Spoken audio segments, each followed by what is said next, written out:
नमस्कार मैत्रिणींनो, माझ्या चॅनलवरती तुम्हा सर्वांचे मनपूर्वक स्वागत। तर आज मी मस्त असा चटपटीत असा मिरचीचा खार बनवते। आमच्याकडे याला खारच बोललं जातं, मिरचीचं लोणचं असंही बोलतात, पण आमच्या गावच्या भाषेत याला खारच म्हणतात। आंब्याचं लोणचं बनवतो त्यालाही आंब्याचं खार बोलतात आणि मिरचीचं लोणचं बनवतो त्यालाही मिरचीचा खार बोलतात। तर असा हा मिरचीचा खार आज मी बनवणार आहे। तर एकदम साधी सोपी पद्धत आहे, 2-3 मसाले घ्यायचेत फक्त, एवढ्यामध्ये आपला खार जो आहे तो बनवून तयार होतो। तर चला लगेच खार बनवायला सुरुवात करूयात। तर मिरचीचा खार बनवतो त्यासाठी इथे मी मिरच्या घेतलेल्या आहेत।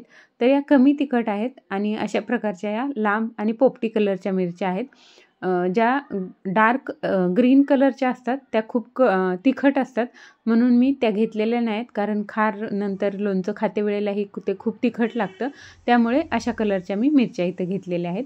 या मिरच्या 200 ग्राम आहेत। याला मी आता मसाले घेतलेले आहेत। मोहरी घेतलेली आहे अर्धी वाटी, 2 चमचे मीठ आणि 2 चमचे हळद घेतलेली आहे। जो आपला पोहे खायचा चमचा असतो त्याने अंदाजेच घेतलेला आहे, एवढं असं परफेक्ट माप किंवा वजन करून हे घेतलेलं नाही आणि त्याची गरजही नसते।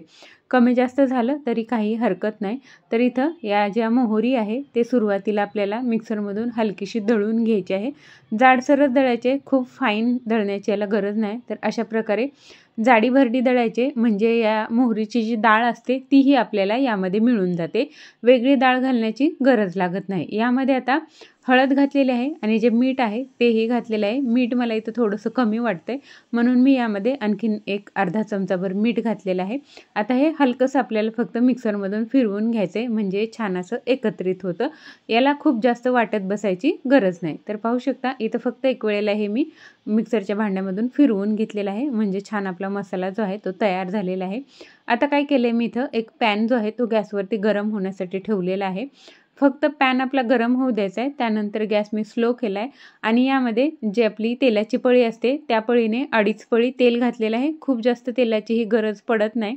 तर पॅन गरम आहे, तेलही आपलं लगेच गरम होतं, त्यासाठी गॅसची फ्लेम मी स्लो ठेवली आहे, खूप हाय फ्लेमवरती तेल गरम करण्याची आपल्याला गरज नाही। आता यामध्ये मी एक चमचा भरून मेथीदाणे घातलेले आहेत। मेथीदाणे पाहू शकता तेल लगेच गरम झालेलं आहे, तर मेथीदाणे फ्राय व्हायला लागलेले आहेत। मेथीदाणे हे आपल्याला खूप जास्त तळून घ्यायचे नाहीत, हलकेसे ते फ्राय होऊ द्यायचेत। तेल गरम आहे यासाठी मी गॅस जो आहे तो बंद केलेला आहे। आता हे मेथीदाणे जे आहेत ते हलकेसे आता फ्राय होत राहतील। यामध्ये आता एक छोटा चमचा मी इथं हिंग घातलेला आहे, पाहू शकता हिंग घातले।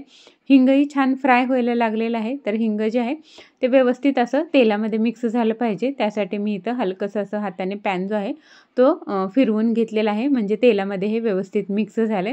आणि यामध्ये आता जे आपण मिक्सरमध्ये वाटलेला मसाला आहे तो घालून घेतलेला आहे।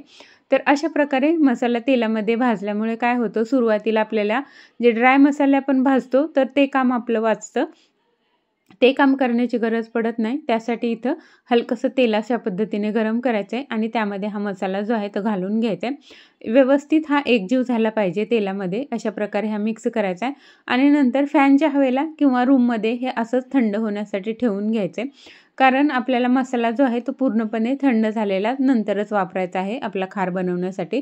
तर हे मी रूममध्ये असंच थंड होण्यासाठी ठेवून देते। आता मसाला थंड होतोय तोपर्यंत आपल्याला या ज्या मिरच्या आहेत त्या कट करून घ्यायच्या आहेत। तर इथं लांब लांब अशा या मिरच्या आहेत आणि कमी तिखटवाल्या आहेत। तुमच्याकडे अशा नसतील तर तिखटवाल्या घेतल्या किंवा कुठलीही मिरची घेतली तरीही चालते, असं काय हरकत नाही। या मिरचीला मधोमध अशा प्रकारे चीर देऊन घ्यायची आहे, यामुळे मसाला जो आहे तो मिरचीच्या आतपर्यंत जातो। तर पाहू शकता इथं पूर्णपणे मी चीर दिलेली आहे, पूर्ण मिरचीचे 2 तुकडे केलेले नाहीत, फक्त एका बाजूने हे चीर केलेले आहे मी। आणि मिरच्या खूप लांब लांब आहेत, त्यासाठी इथं अशा प्रकारे मधोमध त्याचा 2 तुकडे केलेले आहेत। 2 भागामध्ये मी मिरची जी आहे ते कट केलेली आहे। जेवताना कधी कधी एवढी मिरची संपत नाही, तर अर्धी मिरची अशीच वेस्ट जाते आपली, त्यामुळे मी इथं ज्या मिरच्या आहेत त्या अशा प्रकारे अर्ध्या अर्ध्या कट करून घेतलेल्या आहेत। तर पूर्णपणे सुरुवात ते शेवटपर्यंत मिरचीला आपल्याला मधोमध अशी चीर देऊन घ्यायचे आणि नंतर मी इथं 2 तुकडे केलेले आहेत। तुमच्या छोट्या मिरच्या असतील तर त्यांनाही कट केल्या तरी चालतं आणि याचं देठ काढलं जात नाही, देठ असंच असतं जेव्हा आपण हा खार बनवतो तेव्हा। आमच्याकडे तर असंच ठेवतात, तुमच्याकडे काढत असतील तर तुम्ही नक्की काढू शकता। तर इथं मी ज्या मिरच्या आहेत त्या कट करून घेतलेल्या आहेत, पाहू शकता। ज्या लांब लांब होत्या त्या मी 2 भागामध्ये कट केल्यात आणि ज्या मीडियम साईजच्या किंवा छोट्या आहेत त्या मी अशाच ठेवलेल्या आहेत। मधोमध फक्त याला एक चीर देऊन. तर मिरची आता कट करून झालेली आहे. तोपर्यंत माझा मसाला जो आहे तो थंड झालेला नव्हता, तर मसाला जो पूर्णपणे थंड होईपर्यंत मी थांबले आणि आता जो मसाला आहे तो छान असा पूर्ण थंड झालेला आहे. पॅन आपला पूर्ण थंड झाला पाहिजे याची फक्त दक्षता घ्यायची आहे. मसाला गरम असेल तर आपला जो खार आहे तो खराब होऊ शकतो. त्यासाठी हा जो मसाला आहे तो पूर्णपणे थंड करून घ्यायचा आहे आणि नंतर हा मिरचीमध्ये एका मिरचीमध्ये भरत बसण्याची गरज पडत नाही, कारण खूप वेळ जातो एका मिरचीमध्ये हा मसाला भरत बसायला. त्यासाठी काय करायचं आहे, या पॅनमध्येच या ज्या मिरच्या आहेत आपण कट करून ठेवलेल्या त्या पूर्णपणे घालून घ्यायच्यात आणि अशा प्रकारे हे हलकंसं मिनिटभर मिक्स करत राहायचं आहे. म्हणजे पूर्ण मसाल्याची जी कोटिंग आहे ती आपल्या सगळ्या मिरच्यांवरती लागून जाते आणि हा जो मसाला आहे तो छान असा मिरचीवरती आपला कोट होतो. जेव्हा आपण आंब्याचं खार बनवतो तेव्हाही अशाच प्रकारे आंब्याच्या फोडी मसाल्यामध्ये टाकून फक्त मिक्स केलं जातं. प्रत्येक फोडीवरती आपण मसाला लावत बसत नाही. त्यामुळे या मिरचीलाही असंच केलं जातं.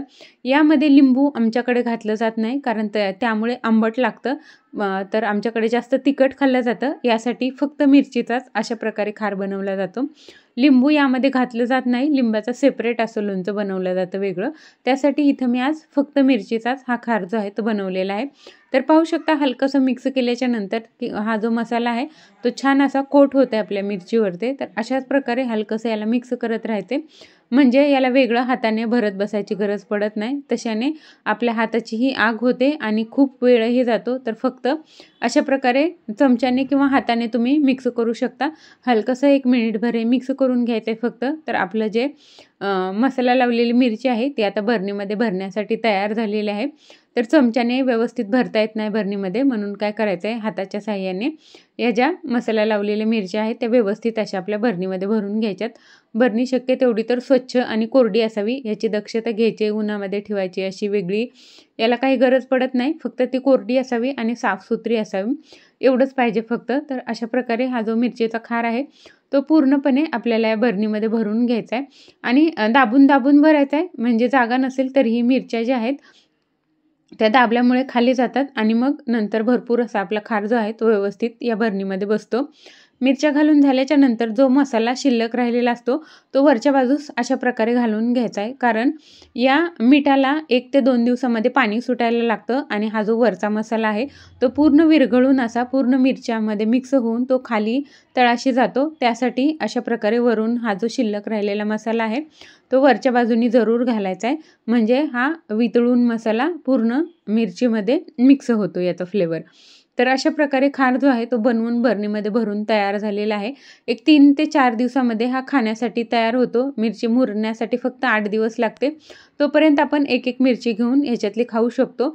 अशीच कच्ची मिरची आपण जेवणामध्ये खाऊ शकतो ही खाराची, किंवा मग तव्यावरती काय करायचं आहे, थोडंसं तेल टाकायचं आहे आणि त्यामध्ये या 4-5 मिरच्या ज्या आहेत त्या हलक्याशा भाजून घ्यायच्यात आणि मसालाही त्यामध्ये थोडासा भाजून घ्यायचा आहे. तशा प्रकारेही खूप छान लागतं हा खार खाण्यासाठी. फ्राय केलेली मिरची तशी खूप मस्त लागते. तर आता जे लोणचं आहे आपलं ते पूर्ण भरून झालेलं आहे बरणीमध्ये. छान असं घट्ट झाकण लावायचं आहे. तर अशा प्रकारे जे मिरचीचं लोणचं किंवा खार जो आहे तो इथं बनून तयार आहे. पाहू शकता दिसायलाच हा खूप छान दिसतो. असंच हे खाऊ शकतो, पण लगेच खाल्ल्यानंतर मिरची जी आहे ते तिखट लागते. त्यामुळे 4 ते 5 दिवस हे मुरू द्यायचे आणि नंतर आपण खाऊ शकतो याला, किंवा मग फ्राय करून नंतर खाऊ शकतो. हे लोणचं अजिबात खराब होत नाही, कारण यामध्ये सर्व जे मसाले आहेत ते आपण चांगल्याच वापरलेत. बरणी जी आहे तीही कोरडी वापरलेली आहे, त्यामुळे याला बुरशी लागण्याची किंवा लोणचं आपलं खराब होण्याची काहीही याची हे नसतं. त्यामुळे हा खार जो आहे तो आपण बिनधास्तपणे बनवू शकतो आणि अशा प्रकारे आपण खाऊ शकतो. तर आमच्या घरामध्ये मी एकटीच मिरचीचं हे खार जे आहे ते खाते, त्यासाठी मी इथं थोडाच बनवलेला आहे माझ्यापुरता. रेसिपी आवडली असेल तर चॅनलला नक्की सबस्क्राईब करा. धन्यवाद.